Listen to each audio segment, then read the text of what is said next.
First contact. The harsh wind whipped across the barren tundra, carrying with it the promise of another long, unforgiving night. Dr. Elara Frost stood at the window of her research station, her breath fogging the reinforced glass as she gazed out at the desolate landscape. This far north, beyond the Arctic Circle, the sun had long since disappeared below the horizon, plunging the world into months of darkness. For most, such isolation would be maddening. For Elara, it was a refuge. Here, amid the endless ice and snow, she could lose herself in her work, free from the distractions and disappointments of the world she'd left behind. Her research into experimental energy sources had the potential to revolutionize human civilization, but it required solitude, focus, and an environment most would consider utterly inhospitable. Elara's reverie was shattered by a sudden flash of light in the sky, so brilliant it turned night to day for a heartbeat. She blinked, momentarily blinded, her scientific mind already racing to catalogue possibilities. Aurora borealis. No, too intense, too brief.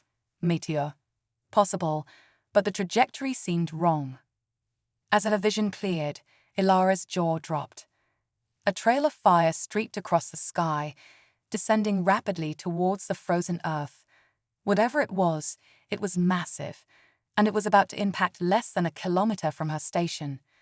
Impossible, she breathed, even as she sprang into action. Years of drills and emergency preparedness kicked in. She sealed the lab's sensitive equipment, donned her extreme weather gear, and grabbed the emergency packs she kept by the door.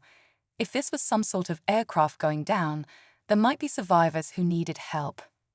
The ground shook as Elara emerged into the biting cold, the concussion of impact nearly knocking her off her feet. Snow and debris rained down around her as she activated her helmet's built-in lights and began trudging towards the crash site. The rational part of her mind screamed that this was foolish, dangerous. She should wait for daylight, call for help. But curiosity, that eternal human drive, propelled her forward. As she crested a low ridge, Elara's world shifted on its axis. There, half buried in the snow and ice, was no earthly aircraft. The object before her was sleek, alien, its hull gleaming with an iridescence that seemed to drink in the light from her helmet. It was unmistakably a spacecraft, and definitely not of human origin. Elara's heart pounded in her chest, a mix of fear and exhilaration flooding her veins. First contact. Here, in the middle of nowhere, with her as the sole representative of humanity. She approached cautiously, her scientific training warring with the instinct to run. A hiss of escaping atmosphere drew her attention to a scene in the craft's hull. As Elara watched, a section of the ship began to move, unfolding like the petals of some metallic flower.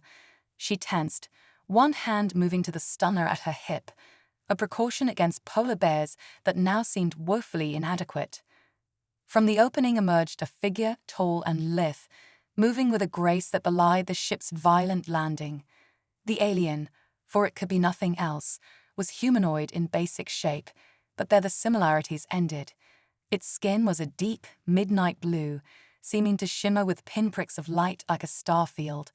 4 arms emerged from a torso that tapered to a narrow waist, and its head was crowned with what looked like tendrils of living silver. The creature's eyes locked onto Elara, 4 glowing orbs that pulsed with an inner light. For a moment, neither moved, 2 sentient beings from worlds unimaginably distant, meeting in the frozen wasteland of Earth. Elara's scientific training took over. Slowly, deliberately, she raised her empty hands, palms out in what she hoped was a universal gesture of peace. "Hello," she said, her voice barely above a whisper. "I'm not going to hurt you." The alien cocked its head, the silver tendrils writhing in what might have been curiosity or agitation. It opened its mouth, a lipless maw lined with teeth that gleamed like polished obsidian, and emitted a series of clicks and whistles that Elara felt in her bones more than heard. Suddenly, the alien staggered, one of its 4 hands clutching at its midsection. Elara saw a flash of something darker than the creature's skin, glistening in the harsh light of her helmet. Blood, or something like it. The alien was injured. Without thinking, Elara stepped forward, her hands outstretched. "You're hurt," she said, gesturing to her own abdomen. "I can help. I'm a scientist, a doctor of sorts." The alien's reaction was instantaneous and violent. With a speed that defied its apparent injury, it lashed out, one of its lower arms whipping towards Elara with terrifying force. She barely had time to register the danger before something wrapped around her waist, lifting her off her feet and slamming her into the snow. Dazed, Elara looked down to see what appeared to be a tentacle, extending from the alien's lower arm, coiled tightly around her midsection. The creature loomed over her, its mouth open in what could only be a snarl, bioluminescent patterns flashing across its skin in angry pulses. Fear gripped Elara, but beneath it, a core of steel, the same determination that had driven her to pursue her research in this desolate place, asserted itself. She forced herself to remain still, to meet those four glowing eyes without flinching. "I'm not your enemy," she said, her voice steady despite the terror coursing through her. "You're injured and alone on a strange world. I'm alone too. We need each other." For what felt like an eternity, the alien regarded her, its grip neither loosening nor tightening. Then, slowly, almost reluctantly, the tentacle unwound from Elara's body. As it released her, she saw that the appendage was tipped with wickedly sharp barbs, any one of which could have torn her suit, and her, to shreds. The alien stepped back, its posture still wary, but no longer openly hostile. It made another series of sounds, softer this time, almost melodic. Elara got to her feet, moving slowly and deliberately. "My name is Elara," she said, placing a hand on her chest. "Elara." She pointed to the alien, raising her eyebrows in what she hoped was a universal expression of inquiry. The creature seemed to consider for a moment, then emitted a sound like crystal chimes in a high wind. Elara tried to repeat it, failing miserably, her human vocal cords incapable of reproducing the alien tones. A sound emerged from the alien that Elara could have sworn was a laugh, a trilling, bubbling noise that seemed to dance on the frigid air. The creature's mouth curved in what might have been a smile, revealing more of those obsidian teeth.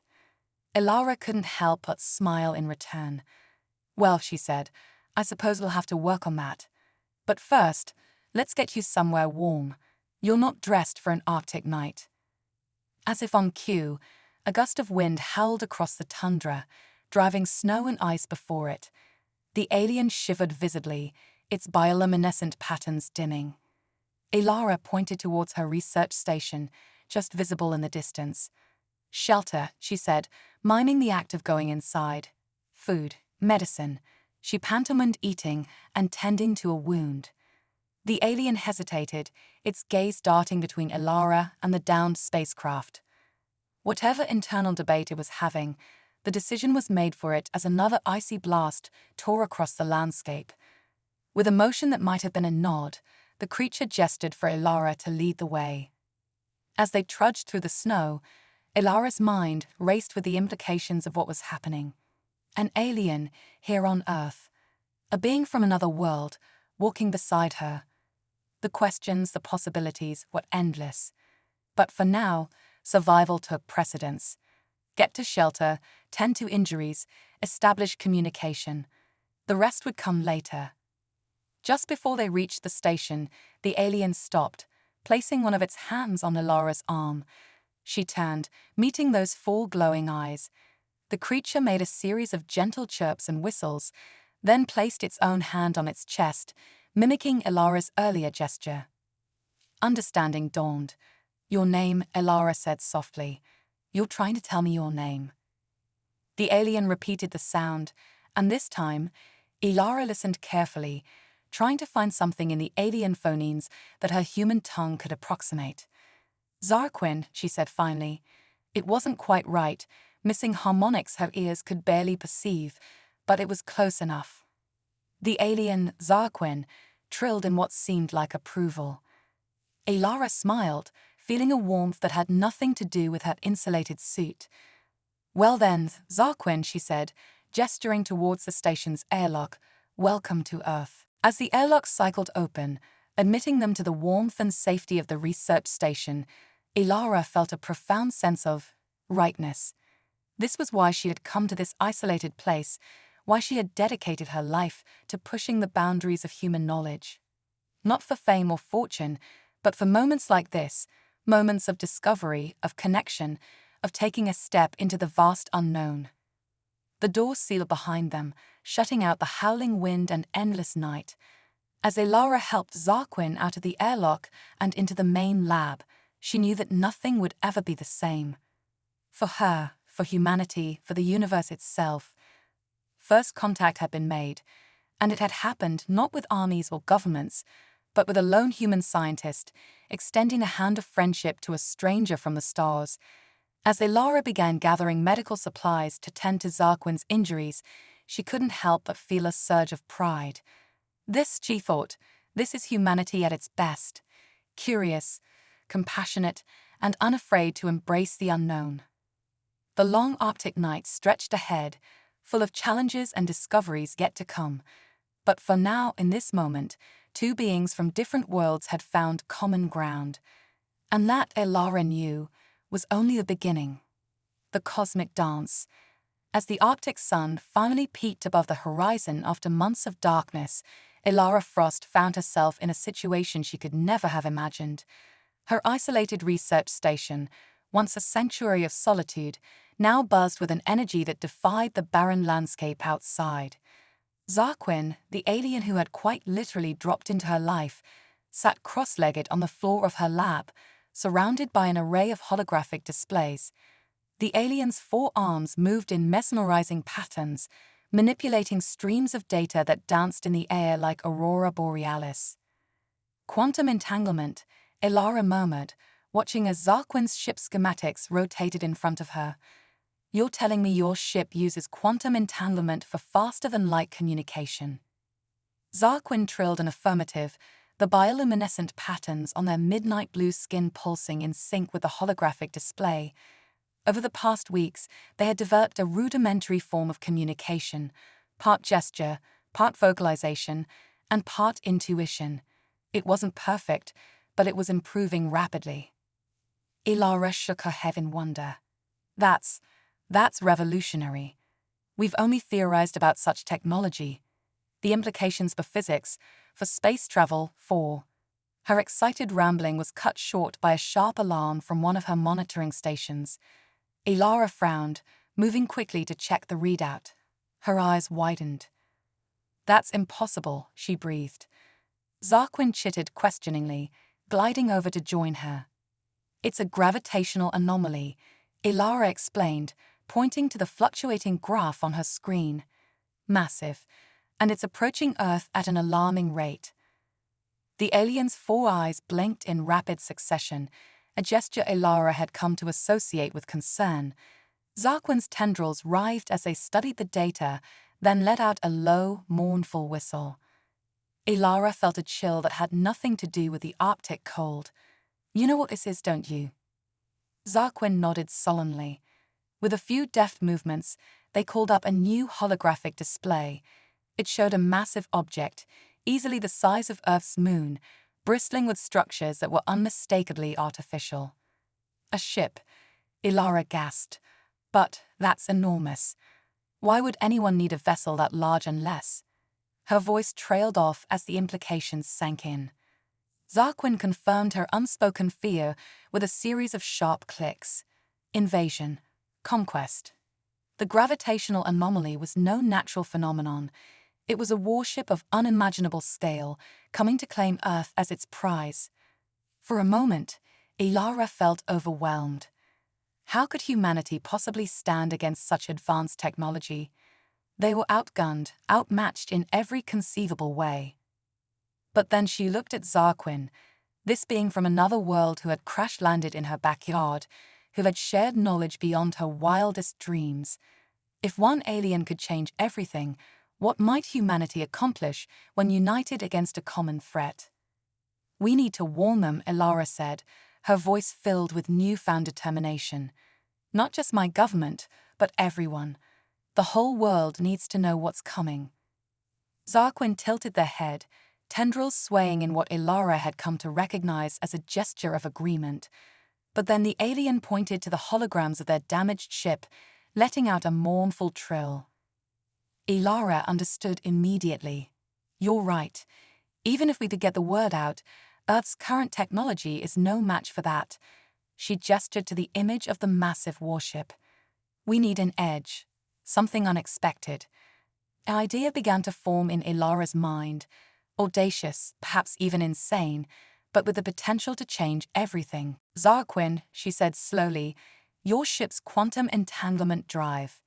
If we could adapt that technology, combine it with my research into experimental energy sources, she trailed off, mind racing with possibilities. The alien's eyes pulsed with interest, encouraging her to continue. We might be able to create a defense system unlike anything they've encountered, Ilara explained, excitement building in her voice. A planetary shield, or maybe even a weapon that could target their systems without traditional propulsion. They'd never see it coming. Zarquin's skin rippled with bioluminescent patterns, a cascade of light that Ilara had learned to associate with enthusiasm. The alien gestured to their own chest, then to Ilara, then swept all four arms out in encompassing motion. Together, Ilara nodded, understanding the sentiment perfectly. Yes, together we might just have a chance. As if to underscore the urgency of their task, another alarm blared from Ilara's console. The gravitational anomaly had accelerated. They had less time than they'd thought. We need to work fast, Ilara said, already moving to gather equipment. And we'll need help. I have contacts in the scientific community who might believe me, who could help spread the word and coordinate a global response. Zarquin trilled in agreement, their forearms already a blur of motion as they began adapting the holographic interface to display both their ship's schematics and Ilara's energy research side by side. As they worked, a new thought struck Ilara. Zarquin, she said slowly, why are you helping us? This isn't your world, your people. You could have tried to leave, to warn your own kind. The alien paused, all four eyes fixed on Ilara. Then, with deliberate movements, Zarquin created a new holographic image. It showed two figures, one clearly Zarquin's species, the other unmistakably human, standing side by side.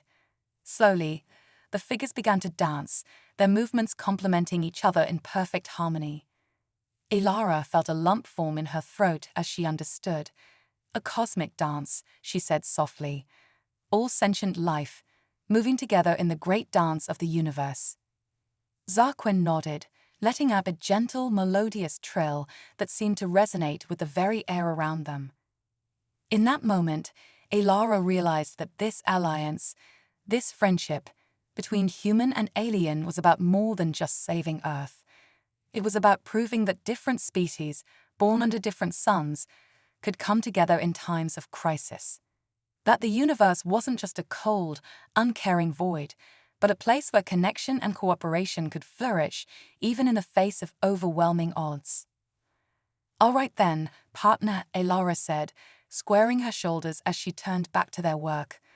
Let's show these invaders what happens when they mess with the dancers.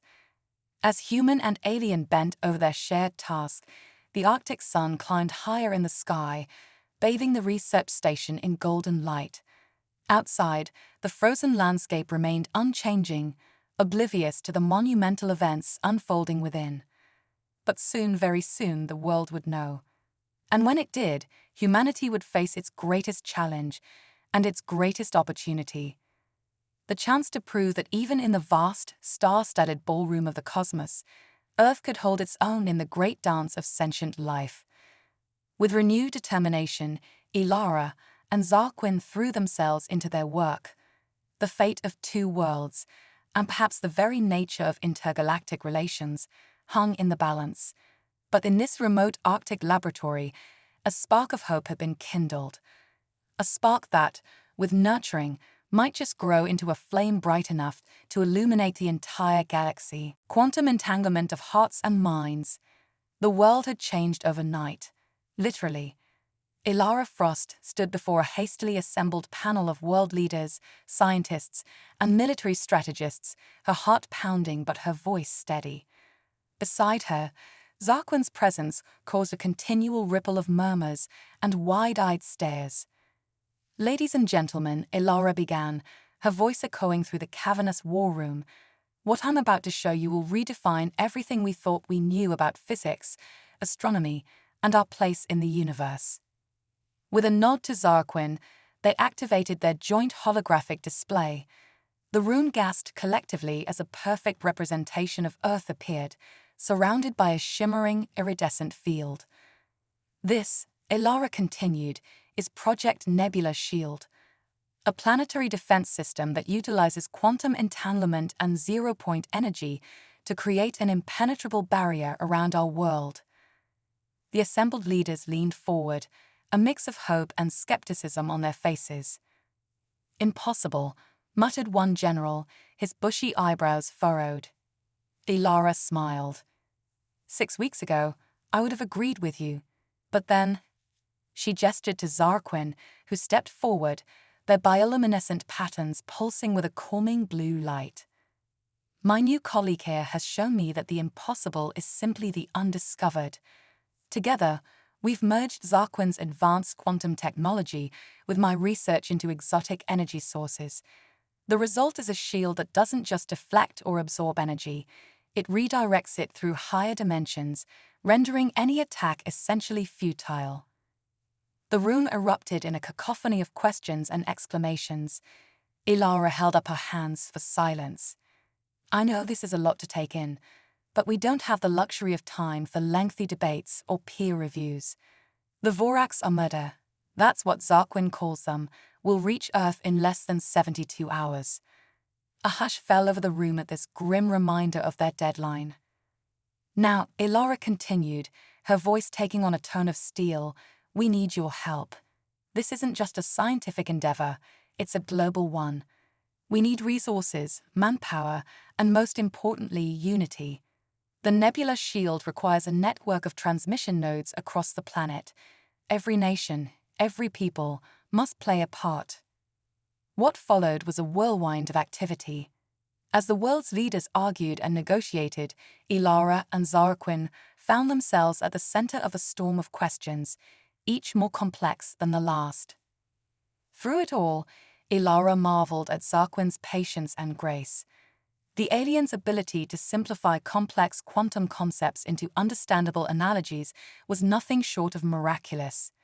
More than once, Ilara caught herself staring in awe as Zarquin's 4 arms wove intricate patterns in the air, creating holographic models that seemed to dance with life. As the hours ticked by, a plan began to take shape.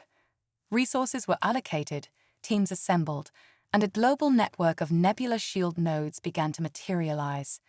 It was a logistical nightmare, but humanity rose to the challenge with a fervor that brought tears to Ilara's eyes. In every corner of the globe, people set aside their differences to work towards a common goal.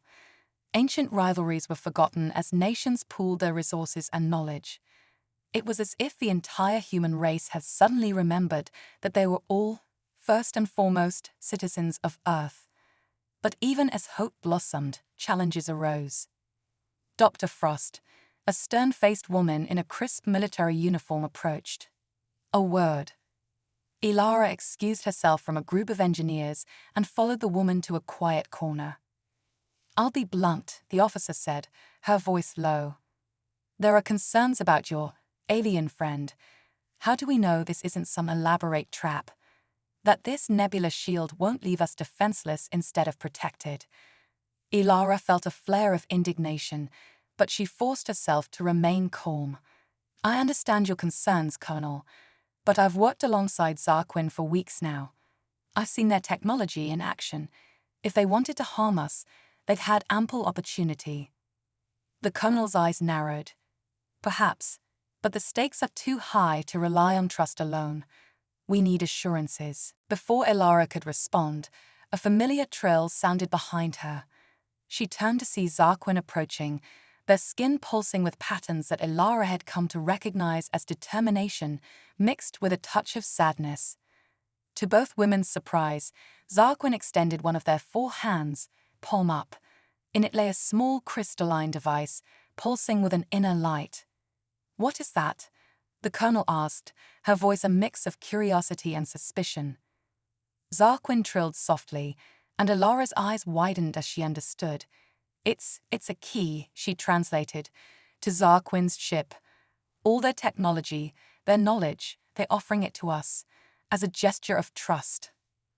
The colonel's stern facade cracked, revealing a glimmer of awe. "That's quite a gesture." Zarquin nodded sullenly, then did something unexpected. They reached out with another hand and gently touched the colonel's chest, right over her heart.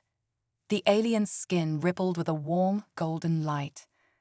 "I think," Elara said softly, "Zarquin is saying that true security doesn't come from technology or weapons. It comes from here." She placed her own hand over her heart. The colonel stood still for a moment, then slowly nodded. I understand. Thank you." She turned to Elara. "You have our full support, Dr. Frost. Whatever you need." As the colonel walked away, Elara turned to Zarquin. "That was a huge risk," she said. "Giving us access to your technology, are you sure?"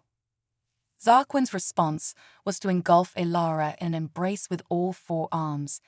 The alien's skin glowed with a soft, pulsing light that seemed to synchronize with Elara's own heartbeat. In that moment, no words, human or alien, were necessary. The message was clear: we're in this together. As they broke apart, a commotion near the main display caught their attention. One of the technicians was waving frantically. "Dr. Frost, Zarquin, you need to see this." They hurried over, pushing through the crowd that had gathered. On the screen, a massive object had appeared at the edge of the solar system. The Vorax Armada had arrived early. Elara felt a momentary surge of panic, but it was quickly replaced by determination. She looked at Zarquin, saw the same resolve mirrored in those alien eyes. "Well," Elara said, a grim smile playing at her lips, "I guess it's time to test our quantum entanglement." As alarms blared and the room erupted into frenzied activity, Elara and Zarquin stood side by side, human and alien united against the coming storm. The nebula shield was not yet complete, but it would have to be enough. The next few hours would determine not just the fate of Earth, but the very nature of interstellar relations. Elara took a deep breath, squaring her shoulders. "Let's show them what happens when you mess with the dancers of the cosmos." Zarquin trilled in agreement, their skin pulsing with a brilliant, defiant light. Together, they turned to face the challenge ahead, ready to rewrite the laws of physics, and perhaps the very fabric of the universe, in humanity's darkest hour. The quantum entanglement of hearts and minds had begun, and with it, a new chapter in the cosmic dance of life. Cosmic symphony of defiance. The sky above Earth blazed with unearthly light as the Vorax Armada descended, their massive ships blotting out the stars. Humanity watched in terrified awe as their worst nightmares materialized before their eyes. But in a hidden bunker deep beneath the Arctic ice, Elara Frost and Zarquin stood before a console that hummed with power beyond human comprehension. Their fingers danced across holographic interfaces, weaving quantum strings into a tapestry of defense that defied the laws of physics as humanity understood them. "Nebula shield at 89% capacity," Elara announced, her voice tight with tension. "We need more time." Zarquin trilled urgently, their 4 arms a blur of motion as they made last-minute adjustments. The alien's skin pulsed with bioluminescent patterns that matched the swirling data streams surrounding them. Suddenly, the bunker shook violently. On the main screen, they watched in horror as the first Vorax energy beam lanced towards Earth, a pillar of destructive force that could vaporize continents. "Now or never," Elara muttered, locking eyes with Zarquin. The alien nodded, and together they slammed their hands down on the activation panel. For a heartbeat, nothing happened. Then the world exploded into light. A shimmering, iridescent field blossomed around the planet, expanding outward with impossible speed. As the Vorax beam struck, the shield didn't just absorb the energy, it fractured it, sending prismatic cascades of light rippling across the globe. In cities and villages around the world, people gazed up in wonder as the sky itself seemed to dance, aurora borealis on a planetary scale. But the battle was far from over. The Vorax, momentarily stunned by the failure of their opening salvo, redoubled their efforts. Beam after beam hammered the nebula shield, each impact sending shockwaves of quantum energy coursing through the planetary defense grid. In the Arctic bunker, alarms blared as systems strained to their limits. Ilara and Zarquin worked feverishly, their movements perfectly synchronized as they fought to keep the shield stable. "The quantum matrix is destabilizing," Ilara shouted over the cacophony of alerts. "We need to realign the harmonic frequencies, or the whole system will collapse." Zarquin chittered in agreement, their tendrils writhing with concentration. Suddenly, the alien's eyes widened, all four orbs pulsing with an idea. They gestured excitedly to Ilara, trilling a series of complex tones. Ilara's brow furrowed as she decoded the alien's meaning. Then her face lit up with understanding. "Of course, it's not just about deflecting the energy, we need to harmonize with it." With renewed vigor, they set to work, reprogramming the nebula shield on the fly. Instead of merely redirecting the Vorax attacks, they began to weave the incoming energy into the very fabric of the shield, creating a self-reinforcing loop of quantum resonance. On screens around the world, people watched in awe as the iridescent barrier began to pulse with new life. Each Vorax blast, instead of weakening the shield, now caused it to flare brighter, growing stronger with every attack. In orbit, the Vorax commanders watched in disbelief as their supposedly unstoppable armada found itself thwarted by a defense that seemed to defy the very laws of physics. Frustrated, they unleashed their full arsenal, pouring enough firepower into Earth to shatter a dozen planets. The effect was breathtaking. As the torrent of destructive energy struck the nebula shield, it blossomed into a dazzling display of cosmic art.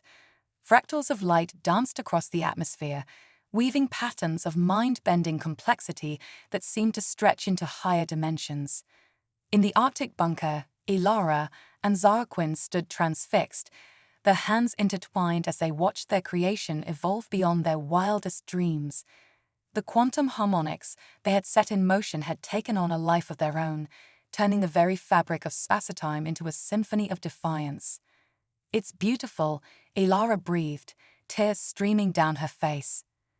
Zarquin trilled softly in agreement, their skin pulsing with patterns that mirrored the cosmic display above. As the hours wore on, it became clear that the Vorax assault was futile. Their energy weapons, no matter how powerful, only served to strengthen Earth's defenses.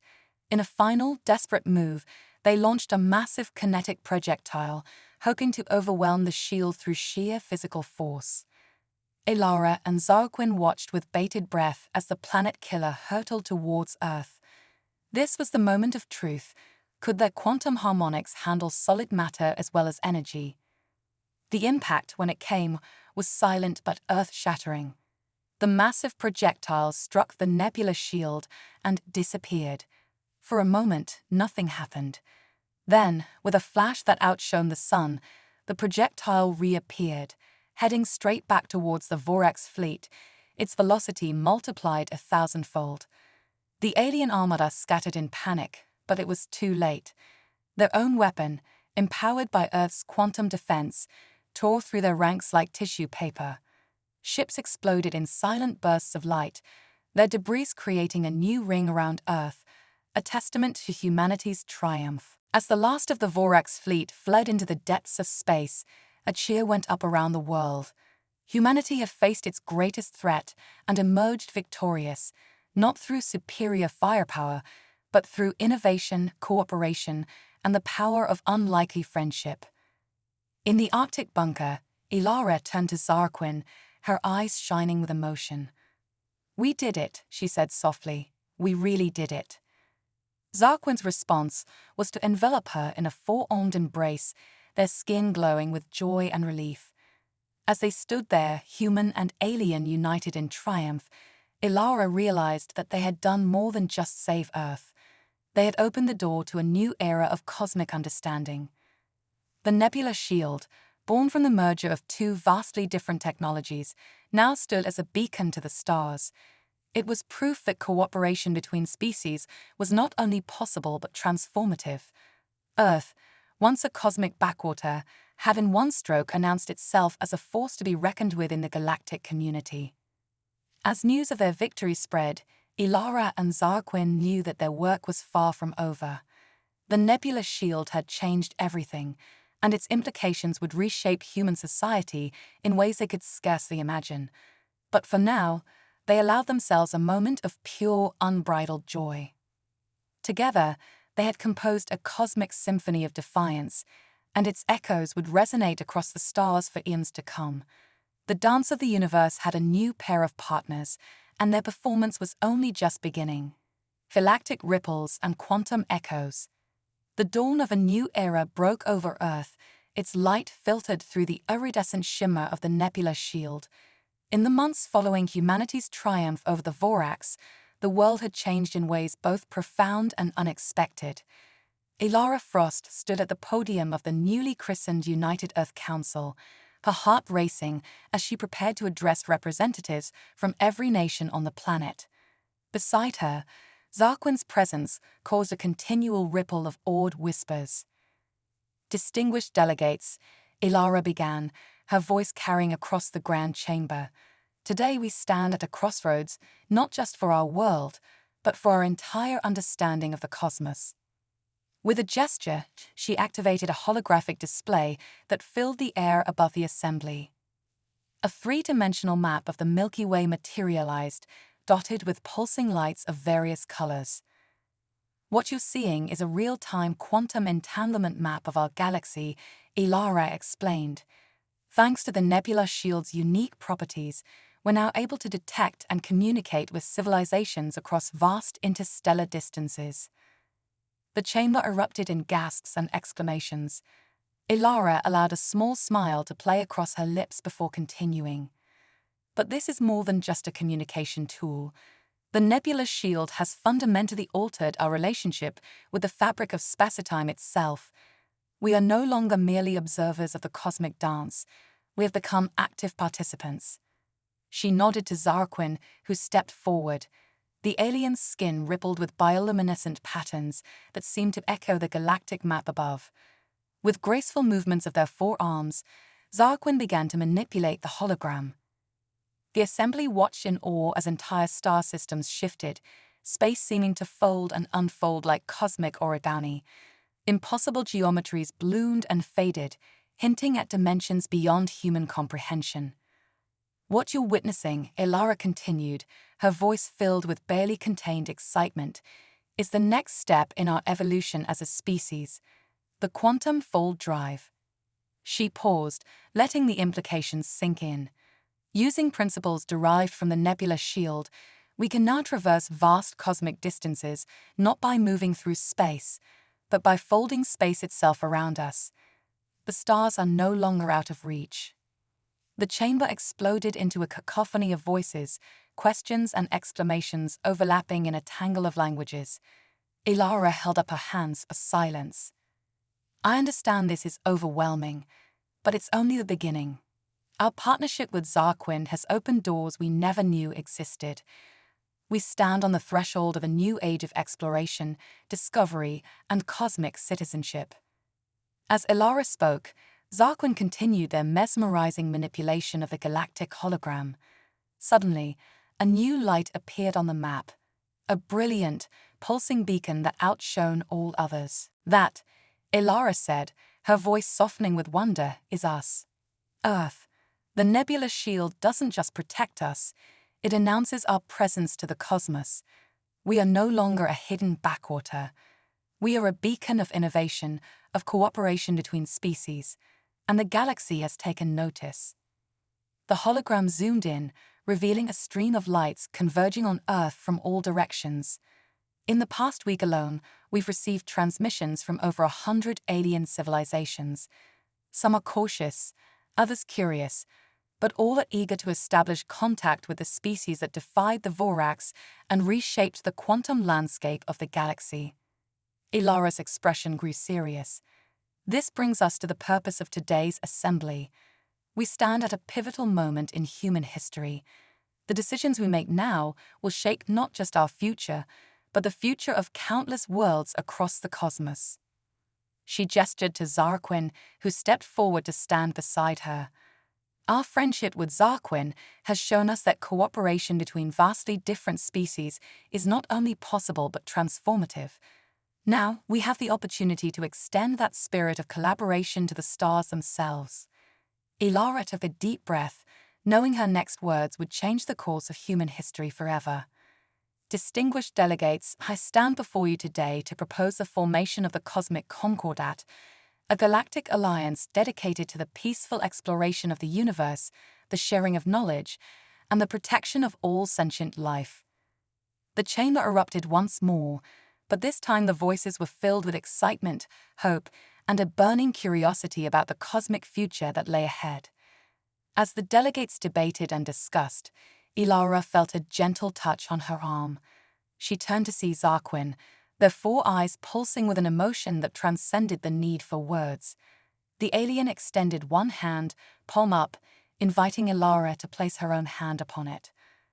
The moment their hands touched, Ilara gasped. Through some impossible melding of alien biology and quantum technology, she found her consciousness expanding. For a brief, breathtaking moment, she saw the universe as Zarquin did, a vast, interconnected web of energy and possibility, pulsing with life and potential. Tears streamed down Ilara's face as the vision faded, leaving her forever changed. She understood now, on a fundamental level, but the nebula shield and the quantum fold drive were mere stepping stones. The true frontier wasn't out there in the cosmos, it was within, in the untapped potential of consciousness itself. As the assembly continued around them, Ilara and Zarquin stood hand in hand, human and alien united, in a shared vision of a universe without boundaries. They had started this journey as strangers from different worlds, brought together by chance and necessity. Now, they stood as pioneers of a new cosmic age, ready to lead humanity into a future brighter than any star. The nebula shield shimmered above, no longer just a defense against external threats, but a symbol of Earth's new role in the galactic community. It was a beacon of hope, a testament to the power of unlikely friendships, and a promise of adventures yet to come.